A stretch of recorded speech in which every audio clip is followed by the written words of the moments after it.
How did a business permanently lose you as a customer? I had been a Wells Fargo account holder for 13 years. I started with a joint account with my parents as a teenager and later opened my own accounts and closed the joint account. My brother also had a joint account with my parents that he later closed when he opened his own account. He didn't really use his account with them and it was sitting empty. Fast forward to me being in law school and broke as a joke and my brother's account overdrawn because of some fees they were hitting it with. Wells Fargo decided to pull money from my almost empty account to cover my brother's overdrawn account. The only link between my account and is that we both, at some point in our lives, had joint accounts with my parents even though they were both now closed. Wells Fargo was wholly uninterested in listening to any sort of reason and repeatedly stated that this was their policy despite the absurdity. My brother reimbursed me but I closed my account and have refused to do business with Wells Fargo on any level since. Went to like Supercuts or one of the other dime a dozen guys haircut places. Write my name down, wait 45 minutes, go up to ask how much longer of a wait, they say they called my name and I didn't come so they took me off the list. Didn't hear my name once, figured oh well shit happens. A week later try again, same thing. Decided fuck that place. GF comes home that night and a local barbershop/boutique/coffee shop just opened and placed a $10 off thing under her windshield wiper. Fuck it, schedule an appointment. Fellas, let me tell you if you're still going to a chain that ends in clips or cuts then knock it off. Haircut was $10 more, before the coupon, but it was the works. Mostly shears, little use of clippers, a little neck massage to work the lather in when they used a straight razor on the back of my neck and a shampoo after. Went back 6 weeks later and the barber remembered me, asked if I wanted the same thing, and replicated it. No explaining needed on my part. Every single visit was you want something different? No? Okay, let's do this. Years of rapport and getting what I wanted every time. The place has since expanded, new location is about to have a bar, restaurant, rooftop lounge, all in addition to everything else. All you could ask for under one roof. Quality of service hasn't diminished in the slightest. So not only did one company lose me for life, another one gained me for life. I even bought the suit I got married in from them. Plus 10% of their profits go to a charity helping struggling young men, which makes me feel even better giving them my business. Me and my partner used to go to this one diner all the time before we moved, really good food and good service. After moving back to the area we decided to get a meal. We were seated, and then waited. A random busboy saw us looking not served so he brought us water. We saw one waitress and she was on the phone. After a couple more minutes the same busboy saw us looking confused and told us that the woman on the phone was our waitress. We were like oh okay. After a couple more minutes, the busboy went over to the waitress and we heard him tell her that she had customers. 5 more minutes went by, she didn't even glance in our direction, and we got up and left. / Since then we've never felt like going back and we used to eat there all the time. One local bank was bought out by a bigger bank.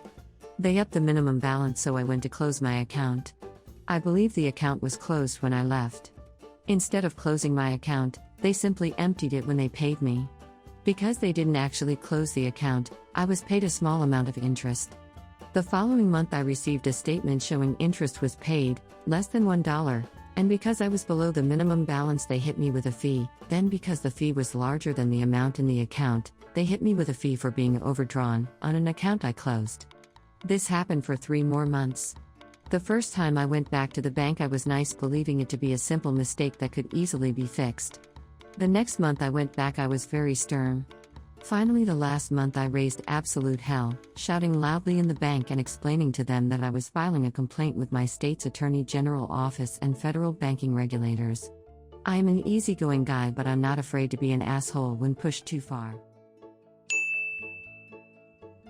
27 years ago there was a little Italian restaurant in Greenwich Village in New York City. We had a friend who was on tour with an entertainment act, and whenever he would pass through New York, we would all get together with him for dinner. He was coming through the city late one night. We couldn't start dinner with him until 10 p.m. This was not good for my wife and me as she was in her first trimester and waiting that late for dinner was not good for her stomach. My wife and I had an early dinner in the city, saw a movie, and then met our friends at this Italian restaurant. We decided that since we were not hungry, we would buy all the appetizers for the whole table. There were about 12 of us. We also said we would not be ordering an entree. We were told that this was unacceptable and I asked to see the owner. The owner came over and informed us it was the policy of the restaurant that we must order an entree regardless of how many appetizers we purchased. I protested, pointing out that I had ordered over $100 in appetizers and I could get 2 entrees for $15 each. This idiot would not budge. So I canceled the appetizer order and purchased 2 lasagnas instead. I then requested that the entrees be packaged for takeout as neither my wife nor I were hungry in the least. I was once again informed that the entree must be presented at the table before being boxed to take out. Neither we nor any of our friends ever set foot in there again. I had a client in the village 4 months later and I walked past that restaurant. It was boarded up. Good riddance. Local pizza place near my house. They have a 13-year-old working the front. Got pizza from them regularly for a few months, then 5 times in a row my order was messed up because the kid entered the wrong info from the website.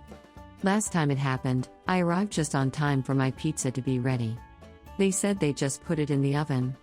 15 minutes pass and they hand me a box with a burnt-ass Sicilian pizza in it, saying they're sorry. I didn't order Sicilian. They scraped a bunch of slices from the counter up into a box and gave it to me, along with the Sicilian. The burnt-ass Sicilian was better than the decrepit counter slices. Glad I quit going there too. There's a shop even closer that I found that has the best pizza I've ever had. Actually waiting on one from them right now. Most recently I stayed at a bed and breakfast with my wife that we've stayed before. We live close to wine country. We were in a different room than usual and my wife caught a peeping Tom peering through the gap between the blinds and the window just by happening to look at the window at the right time. Really highlighted how insecure the grounds were, and then management didn't give 2 fucks. We couldn't even get a hold of anyone until almost noon the next day and they pretty much just shrugged and said sucks to be you when we asked if they could do anything to improve security, like an actual lock on the gate, or coverage, like curtains instead of blinds standing 2 inches away from the window. We were at least able to cancel our second night and get that money back, but we didn't get a refund for our sleepless angry/terror night of watching the windows for the return of the bastard. Moral of the story is, if you go to Napa, California, don't stay at the Hennessy House. I called and made arrangements to get the battery replaced in my phone. Salesperson on the phone confirmed they had them in stock, so I made an appointment to get it done. Arrived at the store, they proceeded to tell me there wasn't enough time that day to complete the job. They claimed the job took 2 hours, which seemed like a long time. But anyway, I rescheduled for another day. I arrived early and the same salesman who I spoke with previously asked what kind of phone I had. I said I have an iPhone 12 Pro Max. He disappeared into a back room and returned a few minutes later and said, "I'm sorry, we don't have that battery in stock." This was after telling me on 2 separate occasions they did have it in stock. So I asked when they would have them in stock, to which he replied, "We are getting a delivery tomorrow." "Okay," I said, "can I make an appointment when they come in?" So my appointment was for the day after the delivery. Showed up early on the appointed day, gave my information. The same salesman again asked me what phone I had and he said iPhone 11, right? I replied iPhone 12 Pro Max, whereupon he turned a little pale. I repeated iPhone 12 Pro Max. He looked down and I knew what happened. I looked at him and I said forget it and headed for the door. The manager followed me and said, "Sir, please wait a minute, we'll get you sorted out." I told him, "I gave you 4 chances to get this right and you didn't," and I walked out of the store. Never again.